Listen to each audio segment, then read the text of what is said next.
మంత్రి నారా లోకేష్ ఇచ్చిన మాట నిలబెట్టుకున్నారు. గత నెల కడప పర్యటనకు వెళ్ళినప్పుడు యామవరం గ్రామానికి చెందిన 11 నెలల బాలుడు శ్రీ విష్ణు పేరెంట్స్ ఆయన కలిశారు. తమ కుమారుడు అరుదైన వ్యాధితో బాధపడుతున్నాడని సాయం చేయాలని కోరారు. అధైర్యపడకండి, బాలుడి సంరక్షణ బాధ్యత నాదని మంత్రి లోకేష్ వారికి హామీ ఇచ్చారు. ఇచ్చిన మాట ప్రకారమే సీఎం సహాయ నిధి నుంచి 9 లక్షల రూపాయల చెక్కును మంజూరు చేయించారు. ఈ చెక్కును టీడీపీ కడప పార్లమెంట్ అధ్యక్షుడు భూపేష్ రెడ్డి బాలుడి పేరెంట్స్కు అందించారు.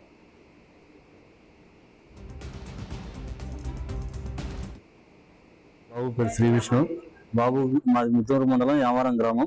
బాబుకు పుట్టుకతోనే ల్యాట్ టైబోన్ అనే జెంటిక్ ప్రాబ్లం ఉంది. ఏ హాస్పిటల్ తిరిగినా కనుక బాబుకు ఎక్కడికి పోయినా ఏం బాగా కావడం లేదు. మన ఆర్డిటి బత్తలపల్లిలో జాయిన్ అయినాం.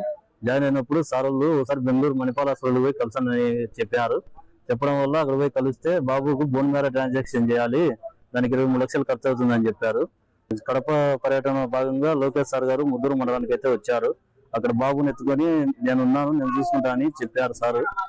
ఇప్పుడు భూపేష్ సార్ వారి సహకారంతో లోకేష్ సార్ గారు 9 లక్షల చెట్లు మాకు అందజేయడం జరిగింది.